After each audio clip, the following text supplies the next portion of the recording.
welcome to episode 125 of the People's History of Ideas podcast. All right, let's continue our textual analysis of the Gutian resolution.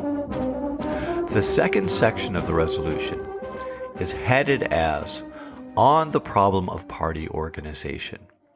This section is so valuable for actually understanding the organizational state of affairs within the Communist Party, and also for getting an idea of how Mao was going about trying to correct that state of affairs, that it's going to continue to be valuable to read the whole section like we did for the previous section on the problem of correcting erroneous and non-proletarian ideological tendencies in the party in the last two episodes.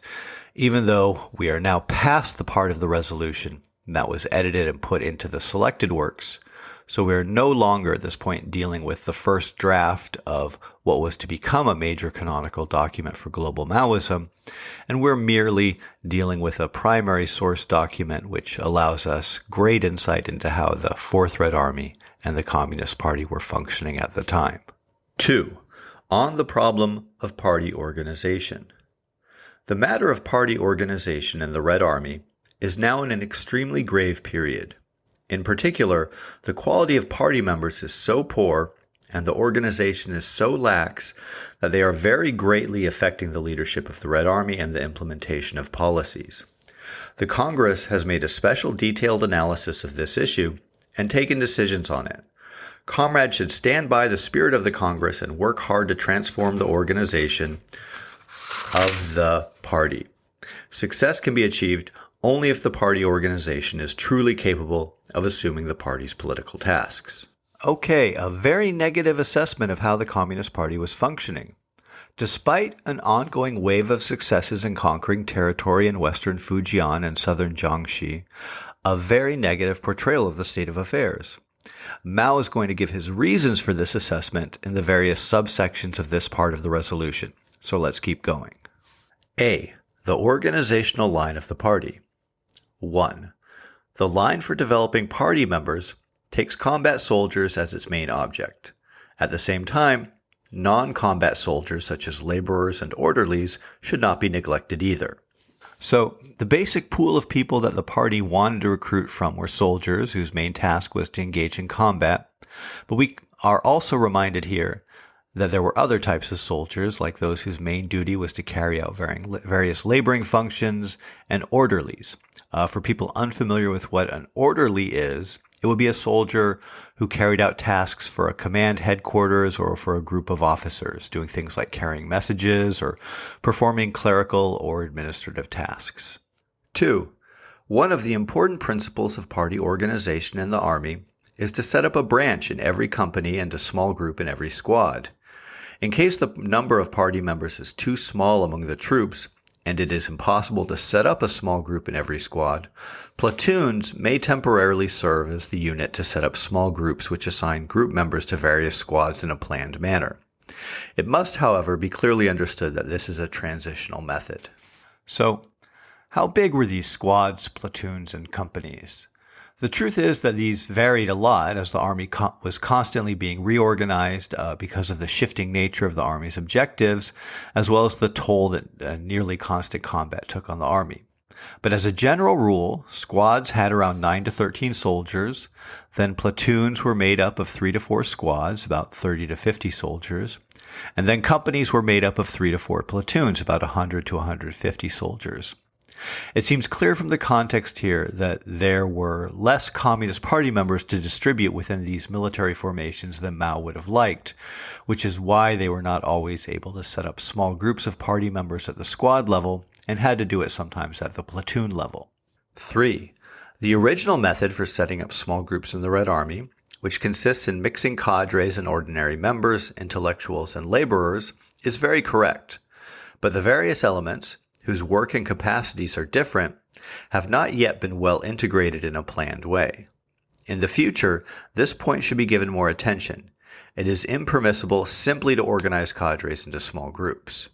Here we can see already a form of organization that Mao encouraged basically throughout his life.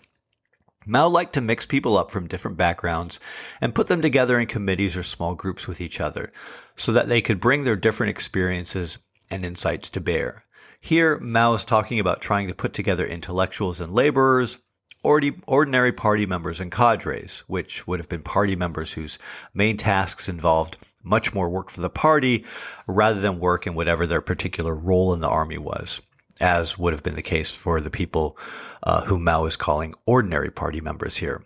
Although I think the distinction could become blurry here.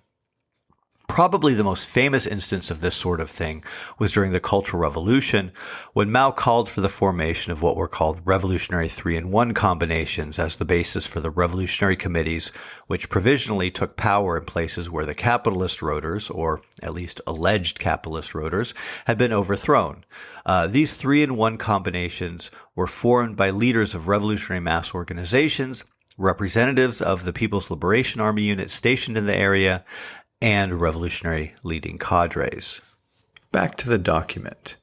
B. The issue of laxity in party organization. The present status of the party organization in the Fourth Army. A. It has been too easy to join the party. Many people who are not qualified as party members have also been pulled into the party. Officers in particular are all dragged into the party without any conditions whatsoever. As a result, the quality of the party has become very poor. B. The party headquarters at all levels have resolved problems, but completely forgotten the task of educating comrades in their work. There are extremely few meetings of a training nature, such as assemblies of activists, joint meetings of party secretaries, and members responsible for propaganda and organization, joint meetings of party committees and groups, branch meetings, assemblies of party members at the levels of columns and detachments. C. General laxity in discipline. Especially when one is responsible for important work and cannot be replaced by others, one can muddle through making mistakes and not be called to order. If one person is treated in this way, others have to be treated likewise. So discipline becomes generally lax. D. As all officers are party members, the consequence is that the staff members of all military and political organs pay very little attention to the work of their social professions, and all believe that the work of their social professions is the same as the party's work, and the two cannot be separated.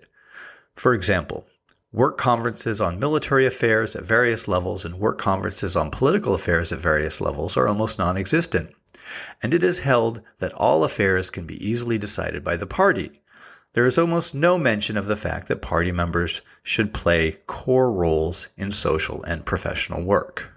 The first three of the items that Mao lists regarding the issue of laxity in party organization are, I think, fairly self-explanatory.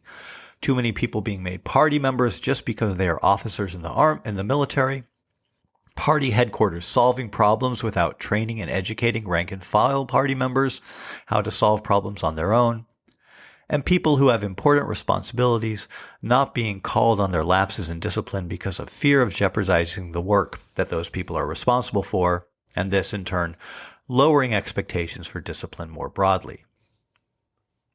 However, what Mao means in this fourth point is not entirely clear to me. Let's think about it for a second. Mao is saying that there's a problem where party members are conflating the work of the party and the work of their social professions. What's most unclear to me here is what Mao means when he talks about social professions.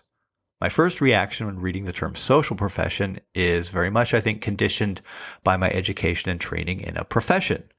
I think of historians who do history, doctors who do medicine, lawyers who do law, marketers who do emails and ads, stuff like that.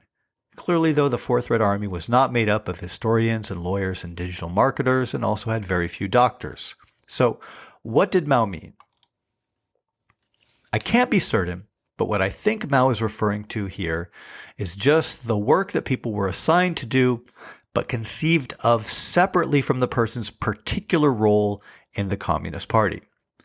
So, for example, a Communist Party member in the Red Army might be assigned to work on land reform or to engage in propaganda work. What it seems to me that Mao is saying here is that a lot of party members are just assuming that the particular problems related to the work that they are engaged in, like land reform or propaganda, are things just to be decided by the party.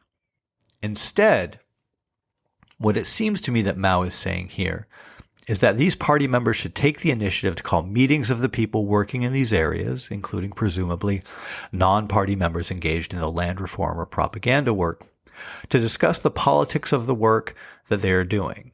Don't just assume that the party can or should decide everything. Call meetings and discuss things broadly among the people who are actually involved in the work.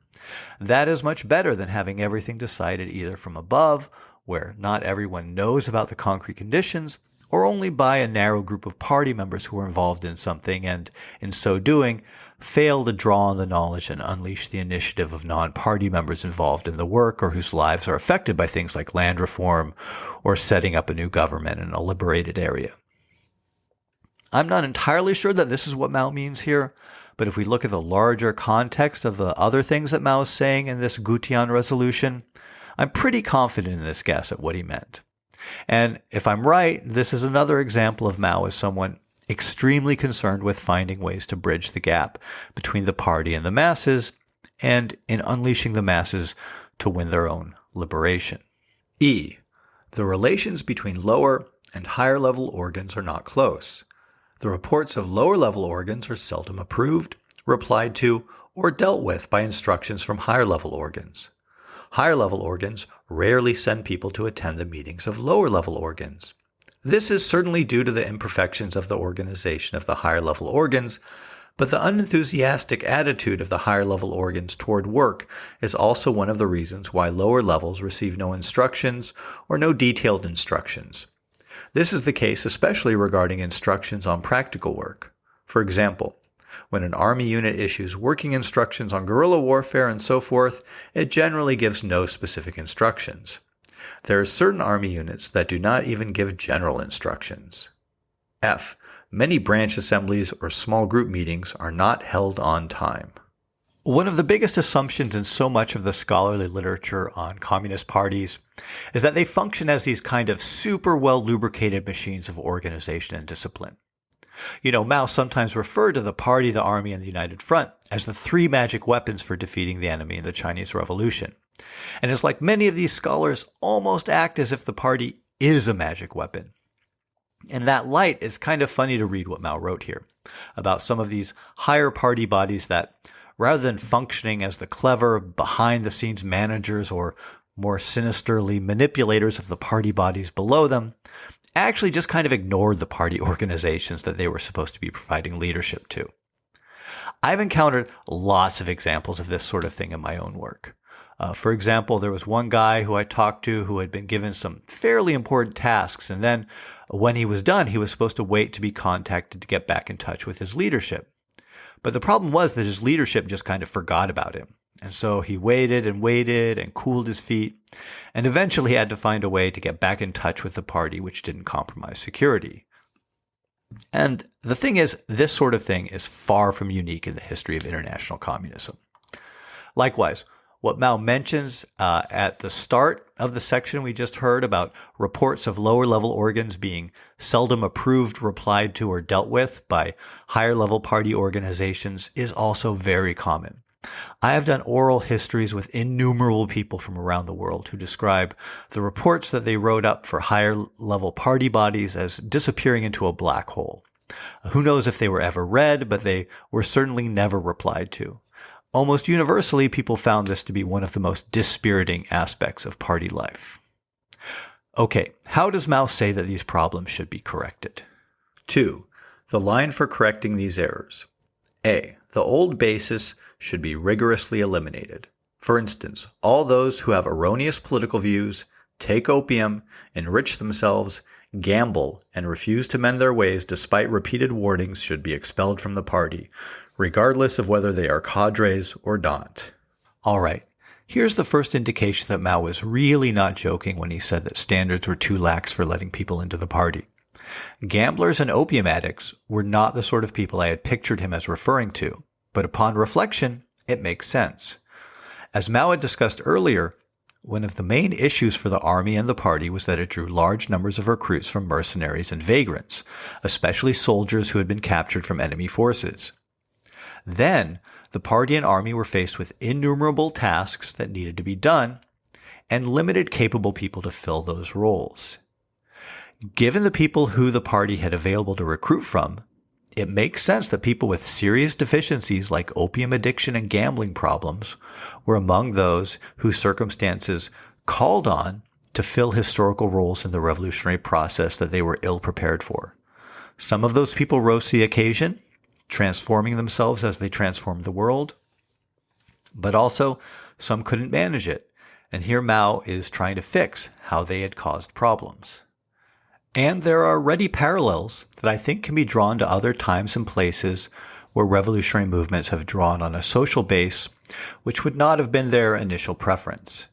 One of the comments that I've heard a lot from people talking about revolutionary politics in first world countries around the world over the past decades is that they're struck by just how many people involved in those efforts wear their emotional damage on their sleeves and how many appear to be mentally ill.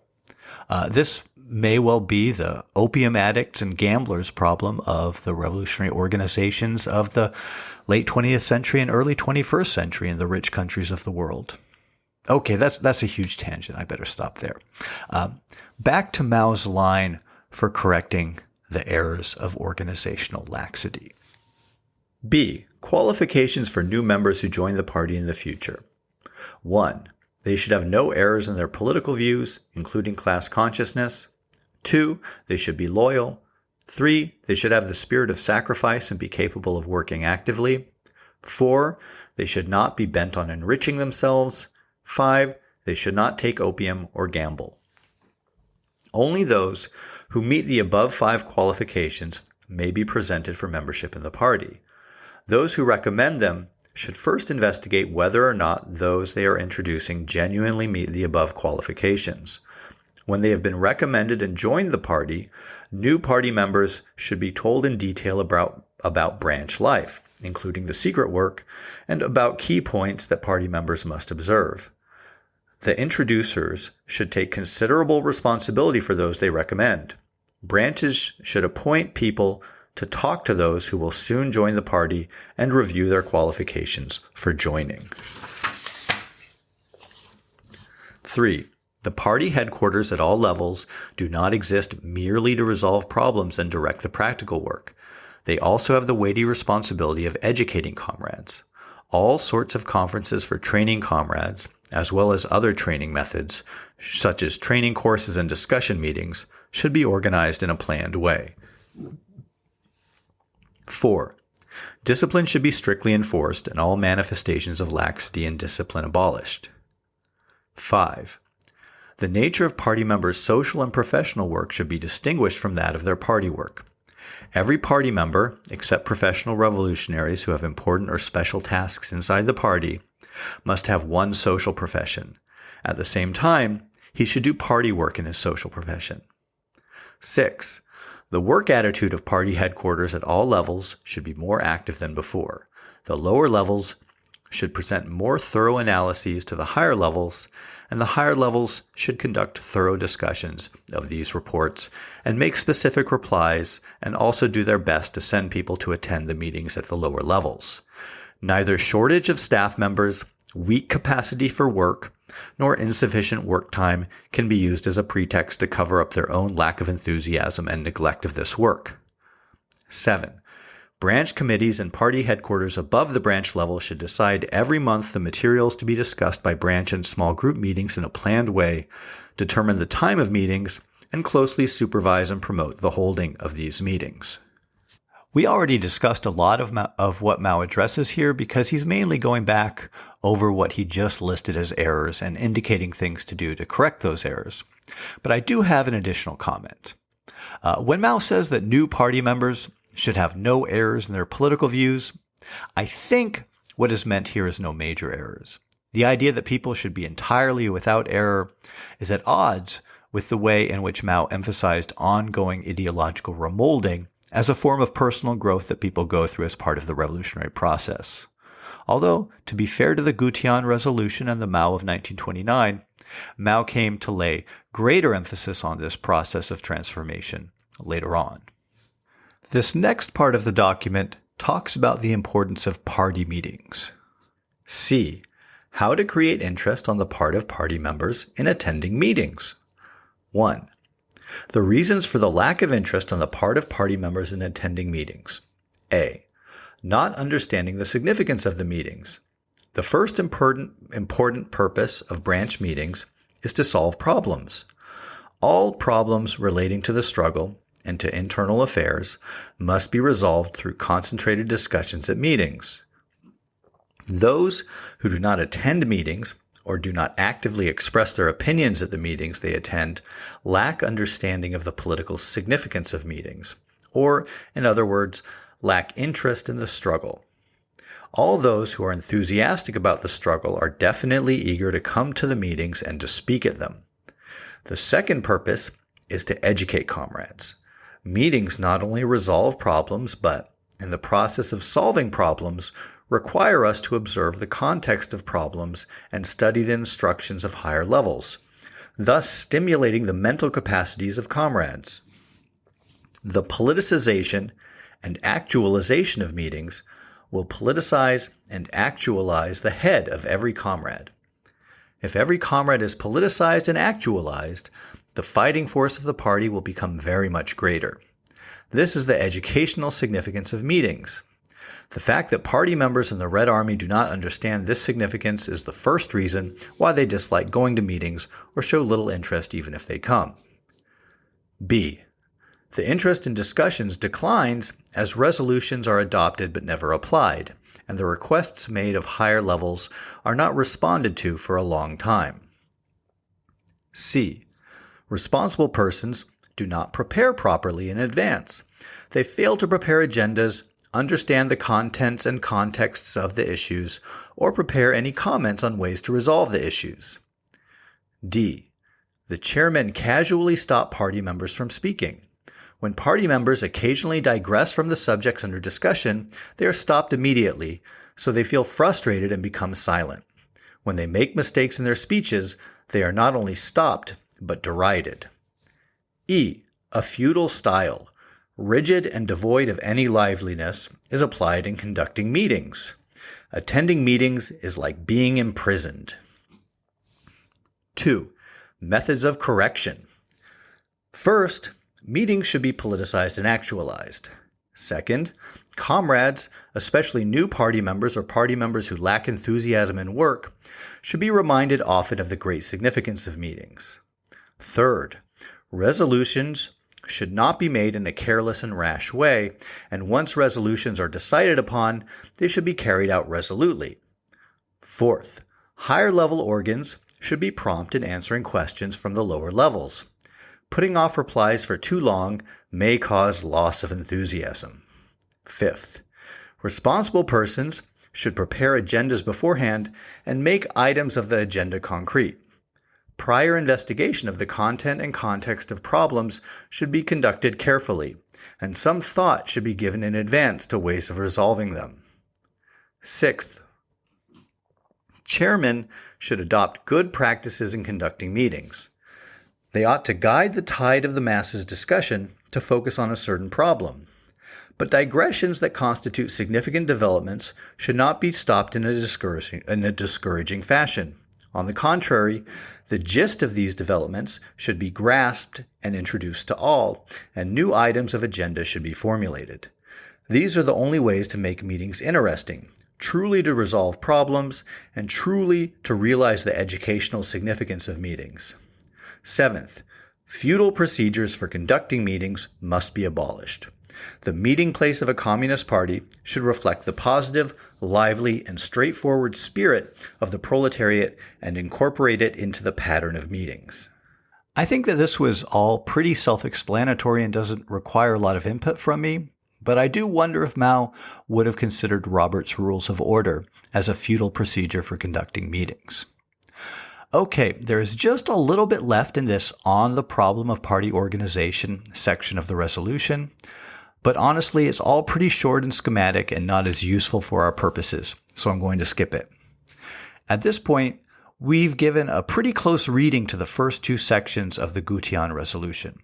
There are 7 more sections left that we haven't read and discussed, but much of it is either much more schematic than what we've covered so far, or much less relevant for learning about what the lived experience of Communist Party life was like in 1929, or is stuff that we've covered pretty well already.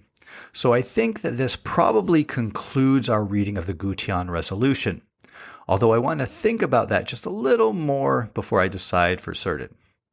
That said, if you are able to get access to the text, I would encourage you to go ahead and read the whole thing. It's worth it. Okay, that's it for now. Until next episode, be well.